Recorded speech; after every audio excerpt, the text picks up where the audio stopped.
কোন জিন এবং ইনসানকে আল্লাহ পাক রব্বুল আলামিন জাহান্নামের জন্য তৈরি করেছেন?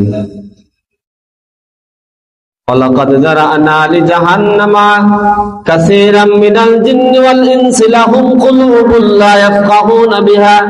আল্লাহ পাক রব্বুল আলামিন বলেন, যাদের অন্তর নামক একটা বস্তু জিনিস আছে, লাহুম কুলুবুন লা ইয়াফকাহুনা বিহা, ওই অন্তর নামক জিনিসটা থাকা সত্ত্বেও আমি আল্লাহ পাক রব্বুল আলামিনের পক্ষ থেকে সহিহ জিনিসগুলো সে বুঝতে চায় না, বুঝতে পারে না।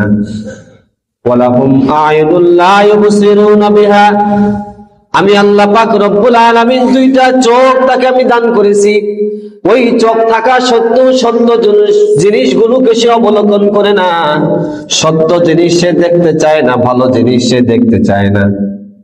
ওয়ালাহুম আযানুন লা ইয়াসমাউনা বিহা, দুইটা কান আছে, কান, ওই কান দুইটা থাকা সত্ত্বেও সত্য কথাকে শ্রবণ করতে চায় না, শুনতে চায় না। উলাইকা কাল আনাম, আল্লাহ পাক রব্বুল আলামিন বলেন, অন্তর থাকা সত্ত্বেও বুঝে না, চোখ থাকা সত্ত্বেও দেখে না, কান থাকা সত্ত্বেও সত্যকে শুনে না, এগুলি গুণ যার ভিতরে না আছে, আল্লাহ পাক বলেন ওই বান্দাটা হলো উলাইকা কাল আনাম, সে হলো চতুষ্পদ জন্তুর মতো।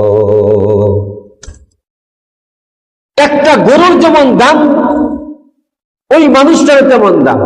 একটা কুত্তার যেমন দাম, ওই মানুষটার তেমন দাম। উলাইকা কাল আনাম, সে চতুষ্পদ জন্তুর মতো। আল্লাহ পাক রব্বুল আলামিন বলেন, শুধু তাই নয়, বাল হুম আদাল, ওই গুণগুলো যার ভিতরে না থাকবে, ওই বান্দাটা শুধু চতুষ্পদ জন্তুর মতো নয়, কিছু কিছু বান্দা সে চতুষ্পদ জন্তুর চাইতেও নিকৃষ্ট।